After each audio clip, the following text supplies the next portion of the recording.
आज ऋषभ बेटा का बर्थडे भी है। सॉरी बेटा, हम आज आपके बर्थडे में नहीं आ पाएंगे, क्योंकि अगर मैं चला गया तो मुझे लगता है कि आज 200-250 लोग मेरे वजह से बैठ जाएंगे यहाँ पे और काम नहीं हो पाएगा मेरा। और थोड़ा अर्जेंट है, बट कोई नहीं, हमारा आशीर्वाद अपने बेटे के साथ है। और मेरा ही नहीं, मुझे लगता है कि मुझे प्यार करने वाले हर आदमी आपका पोस्ट कर रहा है और आपको सेलिब्रेट कर रहा है। मैं आपके पास नहीं आऊँगा अभी, आज नहीं, कल परसों में आ जाऊँगा।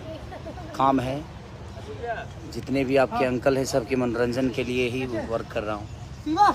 जितने लोग विश किए हैं मुझे नहीं जाने देने में इनका बहुत बड़ा हाथ है क्योंकि इन्हीं का गाना है 3 गाने का शूट है और ये, इसलिए मैं नहीं आ पा रहा हूँ बेटा।